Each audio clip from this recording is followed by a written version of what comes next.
এবার আমরা যেটা করব সেটা হচ্ছে আমাদের ফুটারের কাজ। তো ফুটারের কাজটা করার আগে আমি যেটা বলতে চাই, আমি গত পর্বের মনে হয় ভিডিও টিউটোরিয়ালের লাস্টের দিকে কিছু সমস্যা হয়েছিল। তো আমরা এই আইকনটাকে আর কি ফ্লট রাইট হচ্ছিল না। এটার কারণ কি? এটার কারণ হচ্ছে আমাদের এই যে এখানে হচ্ছে সর্বশেষ আমাদের এই যে পোর্টফোলিও লিস্ট এলআই আইএমজি, এই যে এখানে পোর্টফোলিও লিস্ট এলআই আইএমজি, এখানে স্প্যান ছিল। তো আমি চাইলাম যে পরে আইএমজি দিয়ে করি, তো স্প্যানটা দিয়েও কাজ হইতো, কিন্তু স্প্যানটার আসলে একটু সমস্যা করছিল, এই জন্য আর কি পরে দেখলাম যে না, আইএমজি দিয়ে সহজেই হয়ে যাচ্ছে। তো আমি সেজন্য এখানে আইএমজি দিয়ে দিলাম। তো এখানে আইএমজি দেওয়ার ফলে পরবর্তীতে কাজটা কিন্তু আমার ফ্লট রাইট করছি, জাস্ট ফ্লট রাইট করে ওকে হয়ে গেছে। তো এটা যদি আমি এখন দেখতে চাই আর একবার, এটাকে আমি ইন্সপেক্ট করে আমি এখানে যদি এই যে ফ্লট রাইটটা কেটে দিলে কিন্তু সেই আগের অবস্থায়, তো ফ্লট রাইট করলেই এখন হয়ে যাচ্ছে। তো এই আইএমজিটাতে ঝামেলা করছিল। তো এটাই ছিল আমার ওই টিউটোরিয়ালটাতে একটু ঝামেলা। তো এখন আমরা ফুটারের কাজটা দেখব। ফুটারের কাজটা যেভাবে করব আর কি, আমরা একটু পিএইচডি ফাইলটা দেখে আসি। পিএইচডি ফাইলে আমরা যেটা দেখছি সেটা হচ্ছে আমাদের পিএইচডির ব্যাকগ্রাউন্ডটা কিন্তু ফুল ওয়াইড আছে, এবং এখানে 3টা কলাম আছে, 3টা কলামের একটা ওয়াইড আছে। তো এখানে আমরা HTML ফাইলে ক্লাস নিয়েছিও, 3টা কলামের জন্য 3টা ক্লাস নিয়েছি, একই নামে 3টা ক্লাস নিয়েছি। এবং এখানে আমাদের যে ইয়েটা দেখছি, যে এখানে আমাদের ফন্টগুলো দেখছি, এই ফন্টটার সাইজ আছে কত দেখব।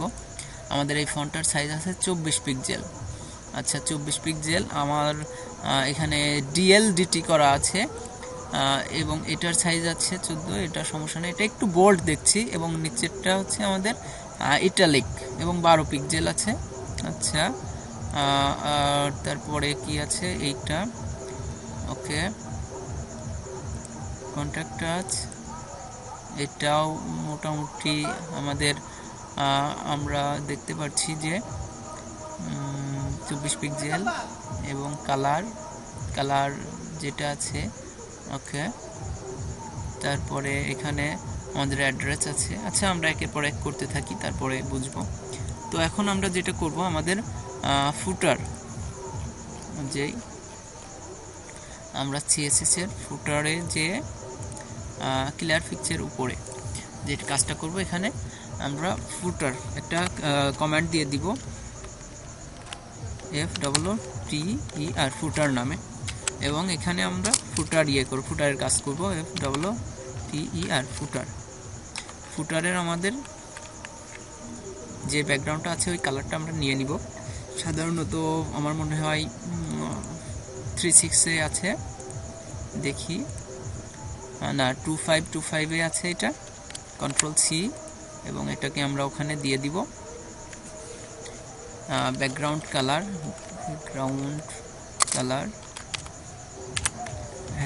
#Ctrl+V, এবং এটা আমরা দেখব যে পেয়েছে কিনা। রিফ্রেশ,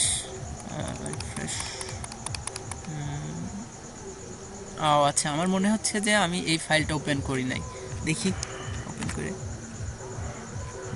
হ্যাঁ, আমি যেটা ভেবেছিলাম ঠিক সেটাই। তো এটা আরেকটু ভালো করে দেখে আসি।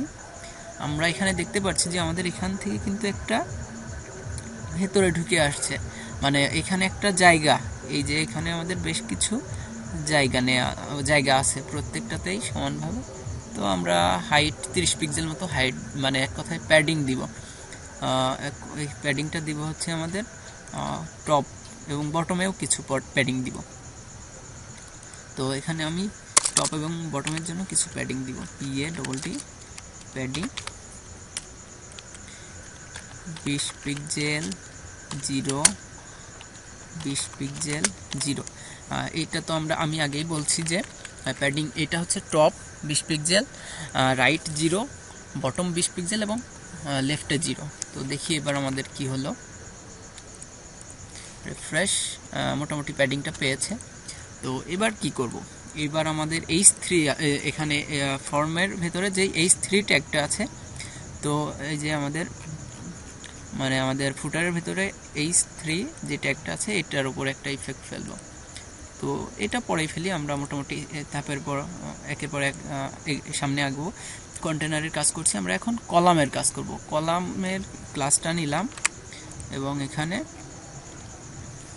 ডট কন্ট্রোল ভি কল 1/3 এটার একটা কি করব, এটাতে আমরা একটা ওয়াইড দিব, WIDTH ওয়াইড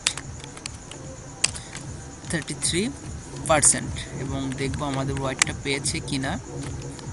ওয়াইড অবশ্যই পেয়েছে এবং এটাকে আমাদের ফ্লট লেফট করতে হবে অবশ্যই। তো ফ্লট লেফট করব এটাকে FLOAT ফ্লট টু দ্য LEFT ফ্লট লেফট এবং এটা আমরা দেখব আমাদের কিন্তু ফ্লট লেফট হয়ে গেছে। তো আমাদের ঠিক সেই ঝামেলাটা হয়ে গেছে, এই যে যেটা আমাদের এখানে পোর্টফোলিওর মানে ব্যাকগ্রাউন্ডটা নিয়ে হয়েছিল। তো এটার জন্য আমরা যেটা করেছিলাম যে পোর্টফোলিওর ফ্লট লেফট করছিলাম যাকে, তার প্যারেন্টকে আমরা ক্লিয়ার ফিক্স কমেন্টটা দিয়েছিলাম, ক্লাসটা দিয়েছিলাম। তো এটা তো আমরা ঠিক সেটাই করব। আমরা এখানে এর ক্লাসটাকে একটু দিয়ে দেখি কি হয়। CLEAR clear FIX clear fix refresh. কাজ হয়েছে, কিন্তু আমাদের কিন্তু একটু ঝামেলা করেছে এই সাইডে, কিন্তু আমাদের কিন্তু এটার কন্টেনারে নেই। তো এটা আসলে আমাদের এখানে দেয়া যাবে না। আমি আরেকটা কাজ করে একটু দেখতে পারি।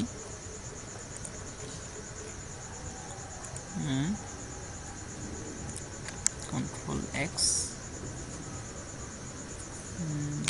.CLEAR clear FIX Control E and Control V paste. আমি একটু দেখে নেই তারপর বুঝাই দিচ্ছি। আসলে হচ্ছে না, তো আমাদের এইটা আসলে এইভাবে দেয়া যাবে না। তো এটা আমাদের কি করতে হবে, এটা এখন আমরা 2-3 রকম নিয়মে করতে পারি। এটা আমাদের এখানে হচ্ছে আমরা ওভারফ্লো করতে পারি। দেখি আমরা এখানে একটু ইন্সপেক্ট করে আমাদের এই ফুটারকে আমি ওভারফ্লো করব, OVR ওভারফ্লো ইডেন। এটা করলে কিন্তু মোটামুটি হয়। আবার আমি যদি চাই এখন ক্লিয়ার ফিক্সেরই একটা ক্লিয়ার বোধ করব, তো আমি এখানে যদি আমি কন্টেনার, এই কন্টেনারের লাস্ট কোন জায়গায় আছে, এই যে এই জায়গায়, তো এখানে আমি একটা ক্লাস ইউজ করব .CL div style STYLE style equal to CLEAR clear BOTH both। তো আমি যদি এটা ইউজ করি, আশা করছি আমাদের এটাতেও কাজ করবে। তো একটু দেখি আমরা রিফ্রেশ। তো মোটামুটি এটাতে কাজ করছে, আমরা এটাই রাখতে চাচ্ছি। এটা একটু আমরা বুঝি। এটা হচ্ছে আমাদের যেই কন্টেনারের ভেতরে, এক কথায় ফুটারের ভেতরে আমাদের এখানে কন্টেনার আছে, এই কন্টেনারের ভিতরে আমাদের আবার কল 1/3, এটার উপরে আমরা ইফেক্ট ফেলছি। তো এই ইফেক্টটা ফেলছি যেহেতু, তো এই কন্টেনারের ভেতরে আছে আমাদের সবগুলো। তো এই কন্টেনারের ঠিক নিচে আমরা একটা ক্লিয়ার বোথ নামে একটা স্টাইল দিলাম। তো এইটার মানে এর মোটামুটি আশপাশের যেই ঝামেলাগুলো আছে সেগুলো সমাধান করে ক্লিয়ার করে দিবে। তো এটা বিশেষ করে টপ এবং বটমের উপর ইফেক্ট ফেলে। তো হয়ে গেল আমাদের এই কাজটা। এখন কিন্তু আমরা যেটা করব, এখানে আমাদের H3 একটা ট্যাগ আছে এখানে, যেই H3টা আমি দেখি আমাদের ইয়েতে পাচ্ছে না কেন, আমি কি এখানে দেই নাই? হ্যাঁ, আমি ঠিক এখানে ভুল করে H3 ট্যাগটা ইউজ করি নাই। আমি মোটামুটি এখনই এটা দিচ্ছি ফর্মের উপরে, কন্ট্রোল ভি, এবং এটার নাম হবে হচ্ছে রেজিস্টার নাও, আর EGISTER রেজিস্টার নাও।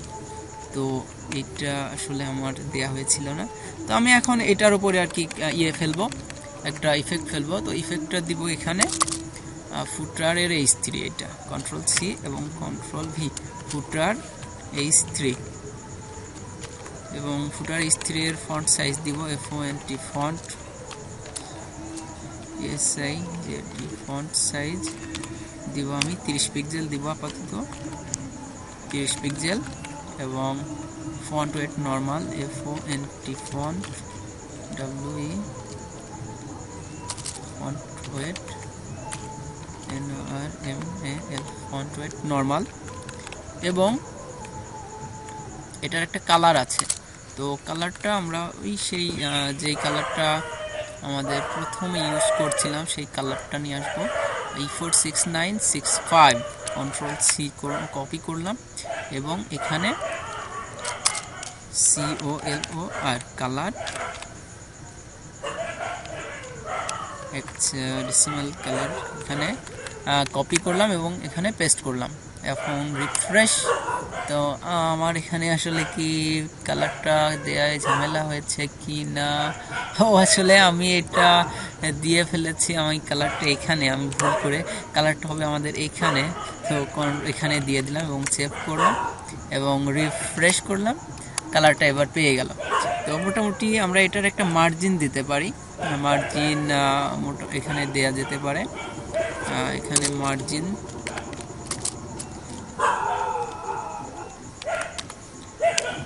10 পিক্সেল 0, 10 পিক্সেল 0, আমাদের টপে 10, রাইটে 0, বটমে 10 এবং লেফটে 0। তো দেখি আমাদের কি হলো।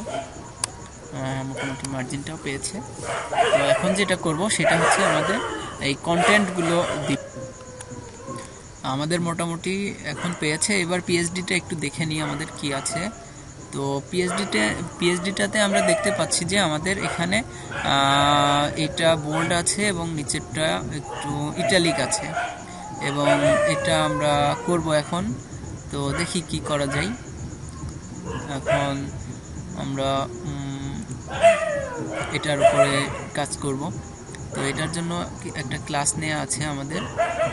সেই প্রথম ক্লাসটা হচ্ছে ফুটার লিস্ট নামে একটা ক্লাস আছে। এই ফুটার লিস্ট ক্লাসটা নিব, .Ctrl+V ফুটার লিস্ট ক্লাসটা নিলাম এবং ফুটার লিস্টের আমার DT এবং DD আছে।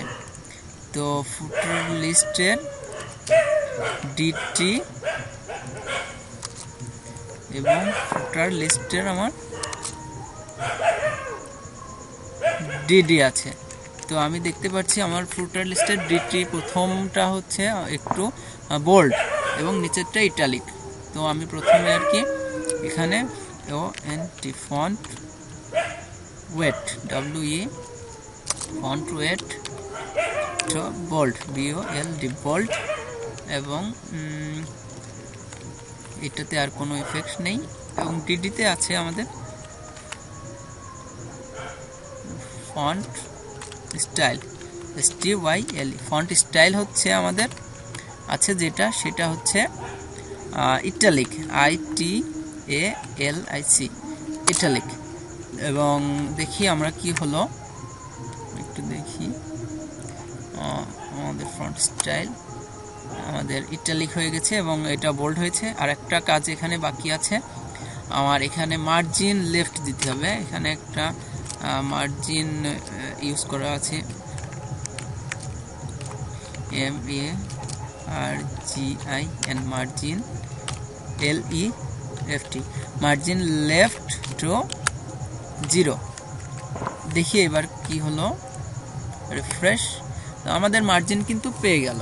তো এখন একটা কাজ করতে পারি, ডিডি থেকে এক কথায় আমাদের একটা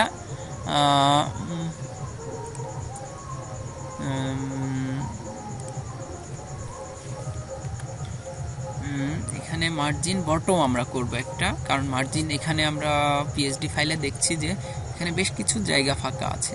তো মার্জিন বটম এখানে একটা ইউজ করব, MARGIN margin BOTTOM margin bottom 20 pixel. তো এটা এখন দেখব কতদূর কাজ করে। তো হ্যাঁ, আমাদের কাজ করছে। তো আমাদের প্রথম কলামের কাজ মোটামুটি শেষ। এখন আমাদের দ্বিতীয় কলামের কাজ করব। দ্বিতীয় কলামটা হচ্ছে আমাদের অ্যাড্রেস সাইড। তো এটার জন্য যেটা করব সেটা হচ্ছে আমরা এখানে দেখতে পাচ্ছি পিএইচডিতে এটা নর্মাল ফন্টে আছে। তো প্রথমে আমরা এখানে নর্মাল ফন্ট করব, অ্যাড্রেস। আমরা এখানে যেটা করব সেটা হচ্ছে আমাদের সেকেন্ড কলামে কি আছে, প্রথম কলাম সেকেন্ড কলাম, এর ভেতরে আমাদের কি আছে, অ্যাড্রেস। তো অ্যাড্রেস যেটা করব, আমাদের ফুটার অ্যাড্রেসও দিতে পারি, FOOTER, footer ADDRESS, footer address. Font STYLE, font style normal, NORMAL, font style normal. দেখি আমরা কি হলো, ইটালিক আছে 5, আমাদের কিন্তু নরমাল মোডে চলে আসছে। এখন যেটা করব আমরা এই এখানে PSD ফাইলটা একটু দেখি, আমাদের আরেকটু আর কি এখানে অ্যাড্রেস আমরা ইচ্ছা মতো দিতে পারি। এটা আমি ইচ্ছা মতো এই যে এটা দিয়েছি আর কি, আমি ইয়ে করি নাই। আমি যদি ওখানে আর কি দেখি, আমি যদি এখানে দু একটা BR আর দু একটা ইউজ করতাম, CTRL-C, CTRL-V, এবং এটা হচ্ছে আমি যদি আর এক কথায় এটা যদি আমি এক কথায় আচ্ছা CTRL-V,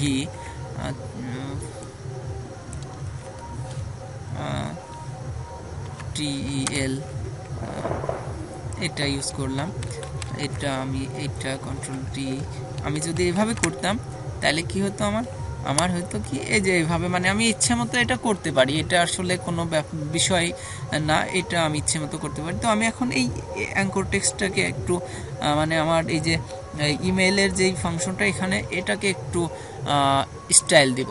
তো এখানে ফুটার অ্যাড্রেসের এ, তো এইটা হবে হচ্ছে আমার কালার, COLO, আর কালার #FFF, এবং টেক্সট ডেকোরেশন নান, TEXT, টেক্সট DECO, আর টেক্সট ডেকোরেশন নান। তো আমরা এখন দেখতে পারি আমাদের জিনিসটা কেমন হলো, রিফ্রেশ, আমাদের কিন্তু কাজ হয়েছে। এবং এটাকে আমি চাচ্ছি একটা হোভার করতে, এটাকে যদি আমি চাই একটু হোভারে একটু কালার দিতে, তো এটাকে আমি এখন একটা হোভার কালার দিব, CTRL-C এবং CTRL-V এবং A, hover, HOVER, hover, pseudo class hover, COLO, আর কালার F0, আমি আন্দাজে একটা কালার দিলাম। এখানে অবশ্যই আমাদের একটা হ্যাশ দিতে হবে, এবং এর টেক্সট ডেকোরেশনটা দিব TEXT, text decoration underline, UNDER, LINE, underline. তো দেখি আমরা কি হলো, আমরা দেখব রিফ্রেশ, আমরা কিন্তু F0 কালারটা কিন্তু পাইনি, কারণ আমাদের মনে হয় F00, এটা দিয়ে দেখি কি হয়, রিফ্রেশ, এবার একটা কালার নিয়েছে মোটামুটি, যাই হোক এটাই থাক। তো আমি চাচ্ছিলাম যে টিউটোরিয়ালটা এই পর্যন্তই থাক, আপাতত অনেক বড় হয়ে যাচ্ছে, এরপরে আমরা রেজিস্টারের কাজ করব। সে পর্যন্ত সকলকে